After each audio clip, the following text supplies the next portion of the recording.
Hello everyone, it is Toby here, back for another gym session here in the garage gym. Today we are hitting heavy deadlifts. Of course, we deadlifted 300 kilos recently, and this is my first block back after hitting that immense goal, and the work does not stop. We are already back doing some monstrously heavy triples, keeping deadlifts ticking over. So today we're going to be working up to a 265 kilo triple, hopefully making it look really nice and comfortable. Then we'll drop the weight right back down to, I think, 190 today. So really nice and light, and do some very solid sets of paused deadlifts just to get, some really good work on that power off the floor and the whole deadlift movement. So that should be the really good start to our session. And then we are going to be doing some bent over barbell rows, some lat pull downs, and some seated cable rows to finish off the general just upper back strength that we need. So the main focus of this block at the minute, as you saw in the last training video, is to fix my lockout power and my lockout stabilization in the overhead movements. Obviously, we've just hit a massive deadlift goal. So our next goal, we're going to be switching focus a little bit to getting a really strong, solid log press. But that doesn't mean deadlifts or leg strength or anything like that is taking a back seat. We are still building deadlifts up and still keeping them ticking over. So we are going to be hitting a nice and heavy triple today. And I'm not going to waste my time really waffling too much on this one. It's just going to be a nice, short, sharp, snappy session where we get some good, solid work done. And I thought I'd get a nice video out for you guys. So if you're new here, go down below, click like on the video and subscribe. Make sure you turn notifications on to get notified every single time that I post a new video. I don't just do my own training in this garage gym. I also cover the pro strongman scene as well. Obviously, we're in a bit of a lull post World's Strongest Man. Now I've got some cool video ideas coming up with the pro strongman stuff in the next few weeks as we lead towards the next strongman competitions. But this channel mainly is just my training and my thoughts on the pro scene. So if you enjoy strongman, if you enjoy strength training, go down below, get involved in the community. But without further ado, I think it is about time that I stop waffling, I get warmed up, and we pull some heavy deadlifts. So the next thing you will see on your screens is that top set of 265 kilos.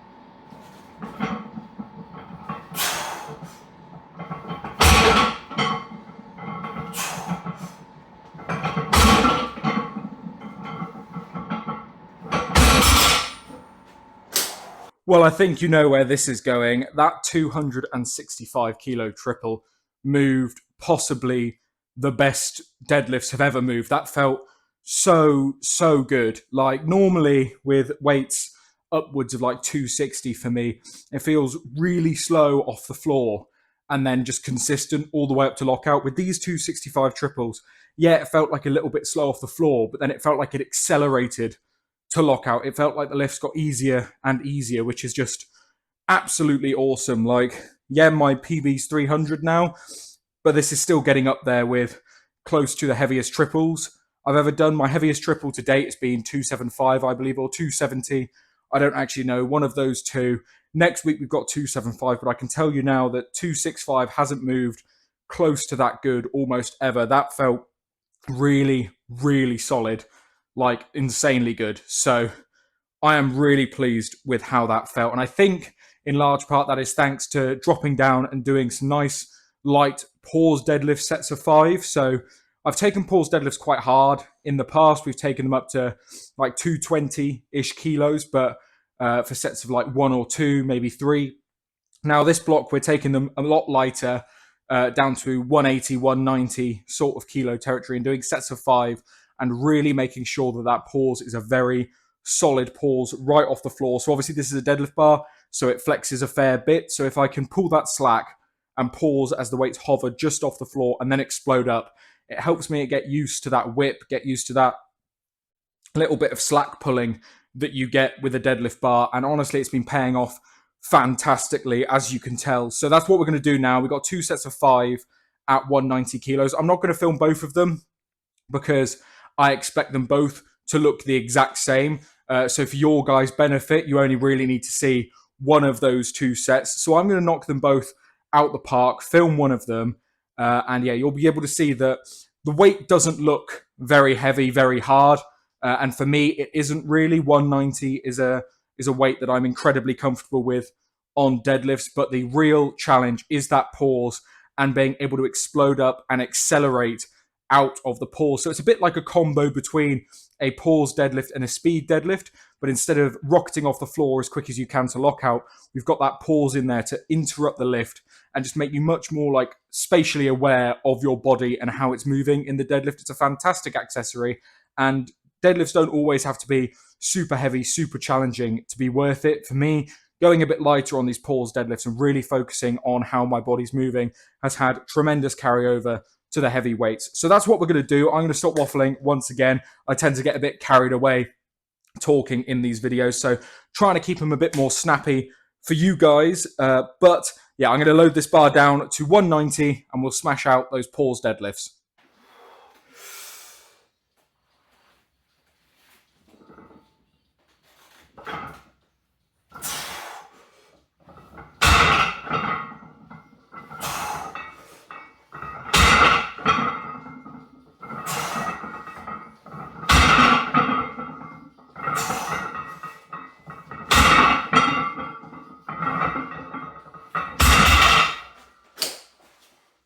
Right then, pause deadlifts done, and you can see what I mean there. By taking them lighter, when you pause, you can really focus on exploding up to lockout with all your power, and it really shows how to like pull out the slack of the bar.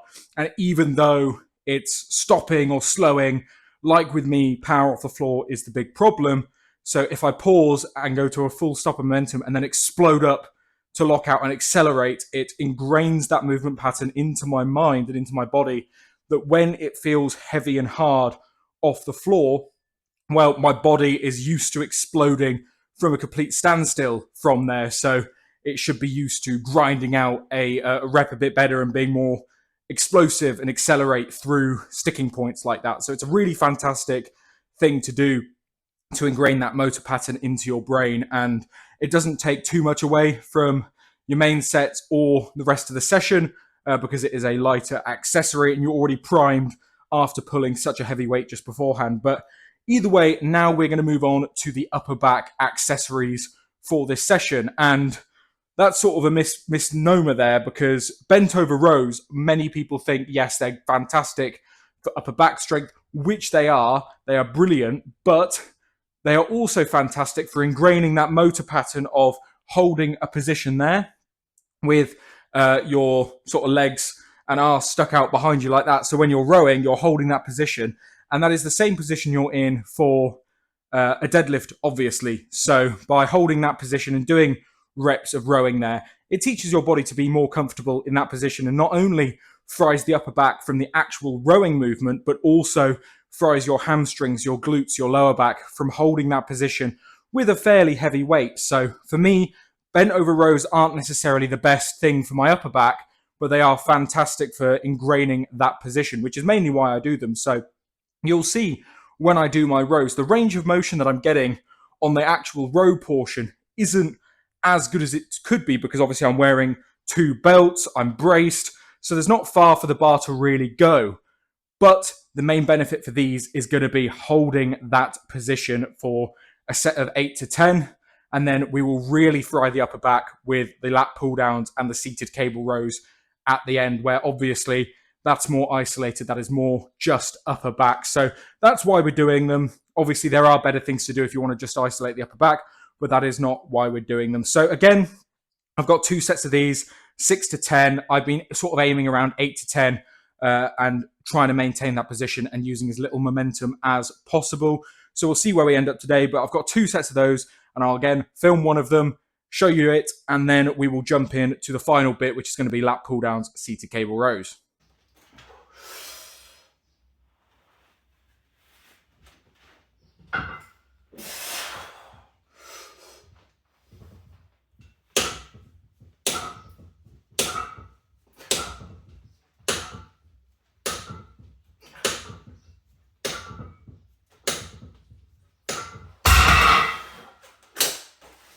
So there we have it, bent over rows done. They felt fantastic. Got 2 sets of 10, a little bit of momentum here and there, but overall feel pretty good. And I actually felt it a hell of a lot in my upper back, which is where obviously we do want to feel it, and my position was held pretty well. But I've loaded up the lat pull down seated cable row now.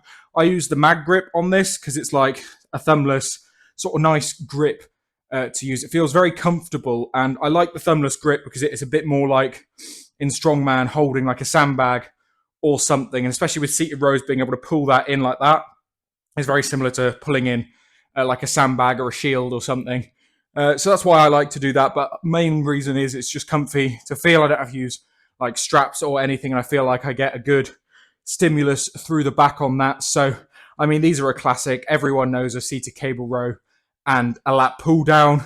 I take them heavy enough where I have to use like a little bit of oomph, but not so heavy that like I'm proper swinging with them. It's a really nice middle ground for being powerful, being explosive, but also getting a lot of nice, good blood through the muscles. So what I'm going to do now, as I do often in these deadlift sessions, is I'm going to film a set of each lat pull down and seated cable row, stick them back to back. You guys will know what they look like. These are 3 sets of 6 to 10 now. But again, you only need to see the one to get the gist. And then that'll be this session pretty much over. And it's actually been a very good one. I still feel very fresh. So now it is time to toast my back off and yeah, finish up the session in style. So let's get it done.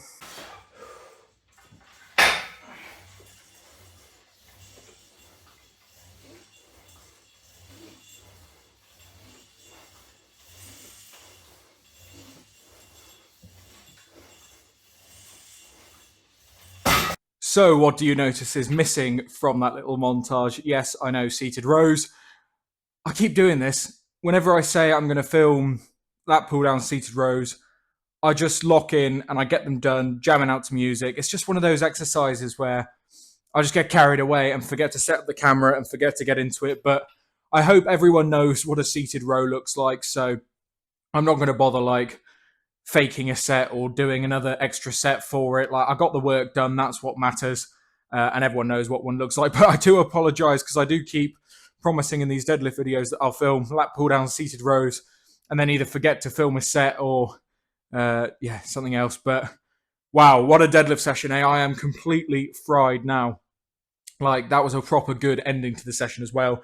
Managed to get some rep PBs on some heavier weights on the lat pull down seated rows, which was really good. The set of lat pull downs that I filmed was 105 kilo, just moved super comfortably, as it really should, to be honest. I'm 121 kilos, so if I could do 5 or 6 pull-ups, then 105 lat pull downs should be really no problem whatsoever. So yeah, really good deadlift session. The important stuff got on film anyway, which was obviously the deadlifts and the pause deadlifts.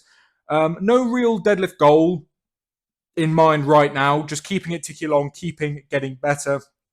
300 was the big goal, as you all know, and we've hit that now. So the next big goal on the agenda is 320, which would be just over 700 pounds, which is obviously massive.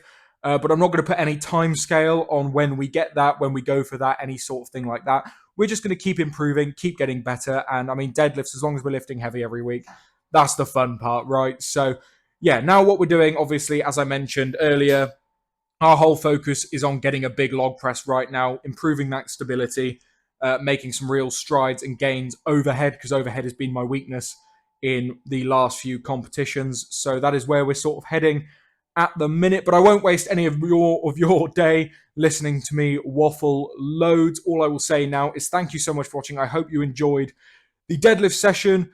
I am now probably going to take another few days off. I'm a very busy man right now. I took a few days off work for World's Strongest Man Week, and we pumped out a hell of a lot of content there. But it means I am now playing catch up. So the videos are going on a little bit on the back burner at the minute, but I'm still trying to get them out as much as I can because we've got lots of new faces joining us on the channel. It's growing every single day, which is absolutely awesome. So if you are new here and you want to join in, go down below, click like on the video and subscribe. Comment down below, what are your deadlift goals for the year? Obviously, I've said mine is £700, not for the year necessarily, but that is my next big goal. I'd love to hear what sort of things you guys are shooting for as well. But anyway, thank you so much for watching. I've been Toby, and I'll see you in the next video.